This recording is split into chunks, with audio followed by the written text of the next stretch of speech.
Décideurs engagés, l'émission TV de l'Hémicycle qui révèle les décideurs et nous permet de comprendre ce qui, chaque jour, leur donne envie de se battre et de réussir. Bienvenue dans On se dit tout, l'émission des décideurs engagés sur l'Hémicycle TV. Et aujourd'hui, j'ai le plaisir de recevoir Olivier Micheli. Bonjour Olivier Micheli. Bonjour. Vous êtes PDG de Data4. Data4, spécialiste français dans la construction de centres de stockage de données. On va en parler, mais le principe de l'émission de On se dit tout, c'est que vous allez tout nous dire sur vous, Olivier Micheli. Quel est votre parcours? Qu'est-ce qui vous a formé jusqu'à devenir PDG de Data4? Alors, ça fait plus de 25 ans que je travaille. Je suis ingénieur de formation. J'ai complété ma formation d'ingénieur avec un MBA. Et en fait, j'ai fait 15 ans dans les télécoms. Et ça fait 10 ans que je travaille dans le data center. Et à la suite de mon MBA, en fait, je me suis dit que je voulais diriger plutôt qu'être dirigé. C'est comme ça, je suis tombé dedans et j'ai commencé à diriger ma première société il y a 15 ans. Et j'ai pris la présidence du groupe il y a 10 ans. Alors la data, c'est quoi? C'était un choix? C'est quelque chose qui vous a paru pertinent il y a 10 ans de s'orienter vers la data? Alors honnêtement, pas vraiment. Ouais. En fait, je suis plutôt allé dans le data center parce que j'étais très intéressé par l'investissement, puisqu'en fait, c'est très capitalistique, le secteur du data center. Et en fait, je connaissais pas mal de fonds d'investissement et le fonds Colonie Capital, qui est assez reconnu en France, m'a demandé de venir piloter cette société et j'étais plutôt attiré en fait par le côté investissement du secteur. Et puis après, on va certainement en reparler, l'intelligence artificielle, le cloud, la data. Les enjeux sont énormes, évidemment. Exactement. Et ça s'est emballé. Ça s'est emballé et maintenant on se retrouve dans un secteur d'activité qui est extrêmement critique. Et donc, effectivement, ça a changé. Aujourd'hui, ça a totalement changé par rapport à il y a 10 ans. Les enjeux sont très importants. Mais avant de parler de ça, quel type de PDG vous êtes humainement? Qu'est-ce qui vous porte dans la vie? Quelles sont vos valeurs? Alors, je dirais que j'ai une approche assez inclusive, c'est-à-dire que j'aime bien partager ma vision et surtout, en fait, je ne pense pas et je ne crois pas au PDG vertical qui représente tout, en fait. Je pense que le PDG doit surtout bien s'entourer, c'est ça sa mission première, c'est-à-dire d'avoir une équipe variée, diverse et très compétente, et avec cette équipe, de définir un plan stratégique qui sera incarné par cette équipe-là et bien sûr par toute l'entreprise. Alors la data est devenue essentielle pour nourrir l'intelligence artificielle aujourd'hui. Le secteur de la tech multiplie les centres de données, ça devient un secteur concurrentiel ou pas encore? Alors c'est un secteur très concurrentiel. Qui en fait a une croissance vertigineuse parce qu'en fait, on double tous les 3 ans au niveau mondial la production de données. Donc notre production de données au niveau mondial va doubler dans 3 ans. Et on double aussi tous les 3 ans l'échange de données. Et en fait, ces données ne sont pas dans les nuages, ce qu'on appelle le cloud, mais c'est bien sur Terre, dans des data centers. Et donc plus on produit de données, et plus il faut de data center. Et ça, c'est un enjeu pour nous. Alors, je suis aussi président de l'association France Data Center, et c'est notre mission d'expliquer pourquoi il faut des data centers. Ouais. Et qui effraie aussi, parce que les données, on se demande où elles vont, est-ce qu'elles sont stockées en France? L'enjeu de la souveraineté des données, c'est aussi important, selon vous? Ah oui, je pense que c'est très important. C'est-à-dire qu'en fait, pour moi, la souveraineté numérique, c'est en fait maîtriser son environnement numérique, digital. Et c'est-à-dire le maîtriser, c'est-à-dire savoir où sont ces données, pouvoir accéder à ces données, savoir qui peut accéder à ces données. Et les sécuriser. Bien sûr, et les sécuriser. Et c'est le rôle d'un data center, c'est de donner accès à des environnements extrêmement sécurisés. L'intelligence artificielle va avoir besoin d'énormément de données. Vous pensez qu'en France, on est suffisamment performant dans ce secteur ou est-ce qu'il y a encore beaucoup de progrès à faire? Alors déjà, par rapport à vos premiers points, vous avez raison, il faut des capacités de stockage et de traitement de données gigantesques pour l'intelligence artificielle. Et c'est ce que vous disiez tout à l'heure, c'est que ça peut effrayer. Alors, la France est plutôt bien placée. Il faut savoir qu'en Europe, déjà, vous avez plus d'ingénieurs formés à l'IA qu'aux États-Unis. Et la France, en fait, est très bien positionnée parce qu'on est, si vous voulez, l'intelligence artificielle, c'est la réunion de 3 choses. D'accord? C'est à la fois des modèles mathématiques qui se sont développer, la technique, avec des data centers et les cartes graphiques, les fameux GPU, et la quantité de données en masse. Et en France, si vous voulez, on a la chance d'avoir en fait des mathématiciens hyper reconnus. Donc je dirais que le terreau nécessaire à l'IA est très fort, très puissant en France. Et le président de la République l'a bien rappelé. Et c'est pour ça qu'il est très engagé sur le développement de l'IA en France avec des très belles réussites. Mais maintenant, c'est pas suffisant. Ouais, il faut que ça se concrétise. Et il faut beaucoup d'investissements surtout. Alors voilà, merci. Il faut mais pas que des milliards, il faut des centaines de milliards d'investissements. Et nous, Data 4, on joue un rôle clé puisqu'en fait, on construit des data centers qui sont en fait conçus pour accueillir l'IA. Et on est en train d'en développer en France, mais aussi partout en Europe. Des data centers qui sont aussi très polluants. Comment est-ce qu'on fait face à cet enjeu également très gourmand en énergie également, hein, comment est-ce que Data 4 fait face à cet enjeu de l'écologie? Alors c'est vrai qu'il y a un impact très très polluant. Je nuancerai un petit peu le terme, ce qui est normal, hein, mais en fait, si vous voulez, oui, effectivement, on est des électrons intensifs, c'est-à-dire qu'on consomme énormément d'énergie. Donc mais alors après, si vous voulez, ça fait 15 ans qu'on innove pour améliorer notre efficacité énergétique et on a mis en place tout un ensemble d'innovations pour réduire. Et pour illustrer mon propos, c'est que sur la décennie 2010, la décennie précédente, on a augmenté la consommation des data centers n'a augmenté que de 6%, alors que sur la décennie, les serveurs au niveau mondial ont augmenté de 600%.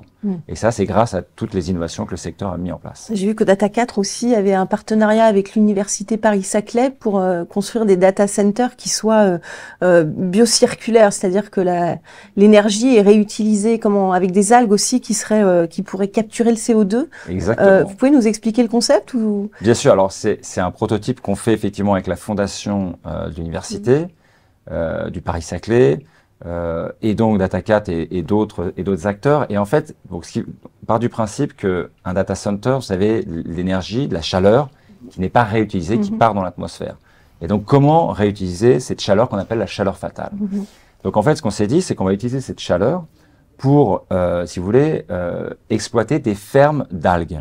Et les algues sont des puits de carbone 20 fois plus efficaces que des forêts traditionnelles. Donc l'objectif, je sais que ça paraît un peu futuriste, hein, mais on pourrait imaginer des arbres d'algues au-dessus des data centers ou à côté des data centers. Il faut de l'eau pour les algues. Enfin, oui, bien sûr, mais il faut de l'humidité ambiante. Oui, bien sûr. Mais en fait, justement, et cette condensation, vous pouvez la créer avec la chaleur des data centers qui sera envoyée dans ce que j'appelle ces arbres ou ces forêts d'algues.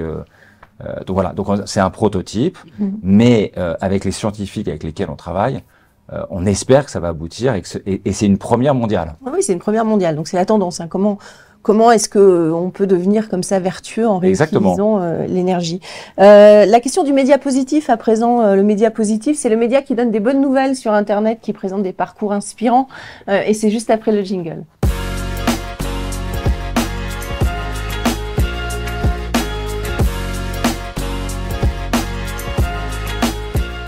La question du média positif à présent, Olivier Michelis, c'est celle que vous avez choisie. Hein. Quelles sont les valeurs qui représentent le plus votre entreprise et comment se traduisent-elles concrètement? Alors, pourquoi déjà on a choisi les valeurs? En fait, je me suis rendu compte dans un secteur qui est quand même ultra compétitif, finalement, les éléments différenciants sont assez faibles. C'est-à-dire qu'on est sur un marché connu, segmenté, on a une proposition de valeur qui finalement ressemble un peu aux autres. Donc finalement, les valeurs de l'entreprise, c'est ce qui différencie, si vous voulez, notre entreprise par rapport aux autres.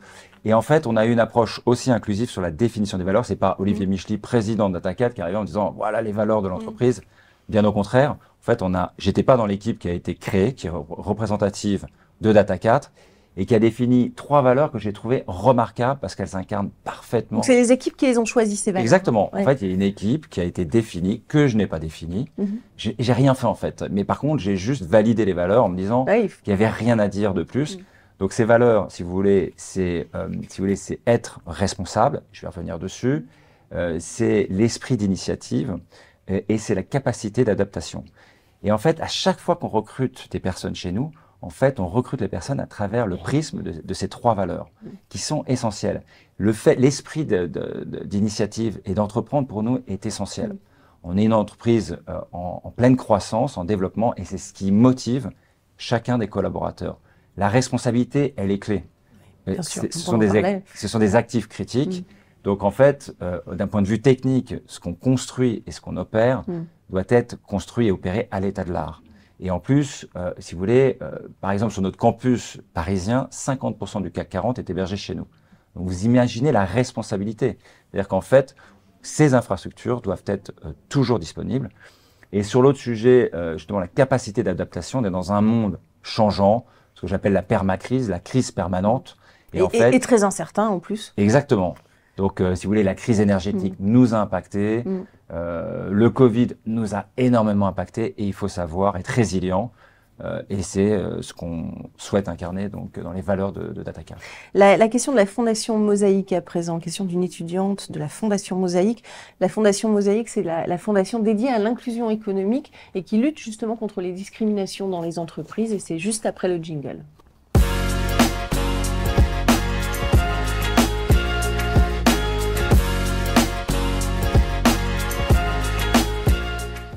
Question de la Fondation Mosaïque. Olivier Micheli, en matière d'inclusion économique, quels sont les leviers politiques supplémentaires dont vous auriez besoin pour aller plus loin?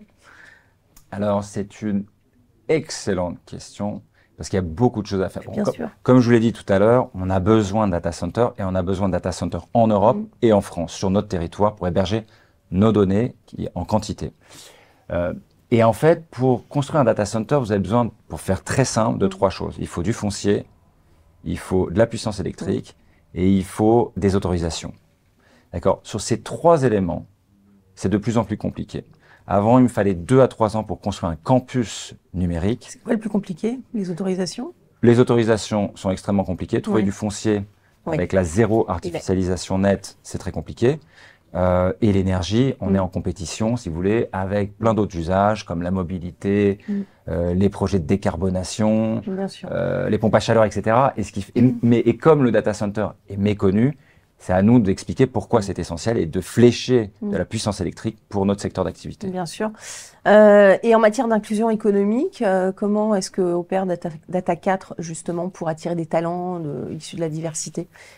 Alors, on est une entreprise à taille humaine, même si on investit plus d'1 milliard par an. Et en fait, si vous voulez, nous, ce qu'on fait, ce qu'on a choisi... Alors déjà, on a un programme qui s'appelle Data for Good.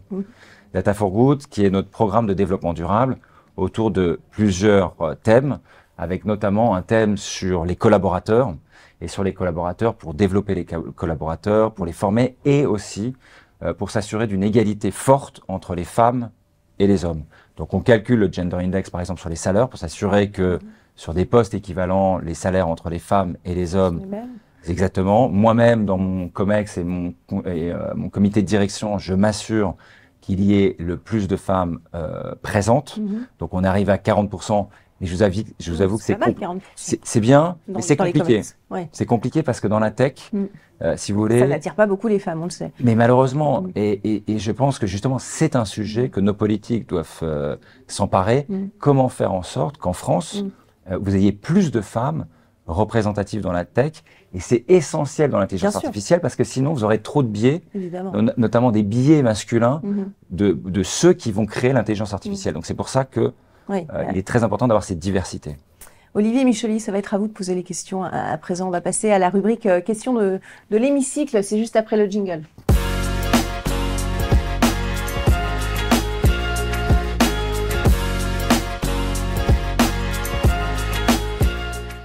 La question de l'hémicycle, qu'est-ce que vous avez envie de leur dire aux personnes qui nous gouvernent? Vous pouvez vous adresser aux députés, au Premier ministre. C'est vous qui voyez. Vous avez 2 minutes face caméra, droit dans les yeux.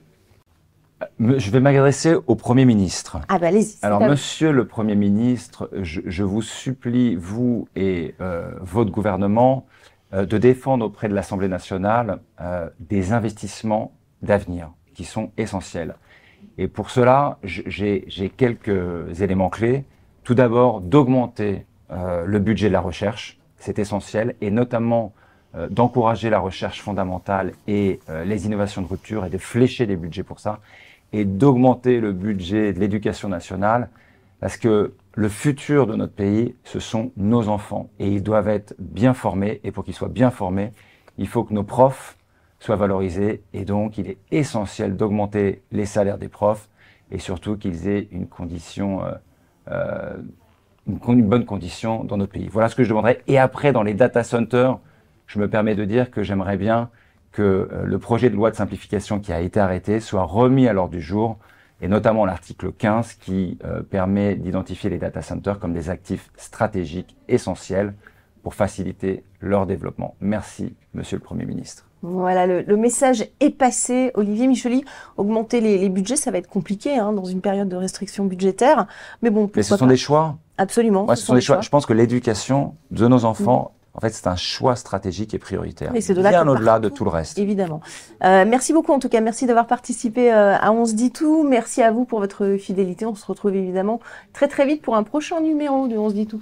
Décideurs engagés, l'émission TV de l'Hémicycle qui révèle les décideurs et nous permet de comprendre ce qui, chaque jour, leur donne envie de se battre et de réussir.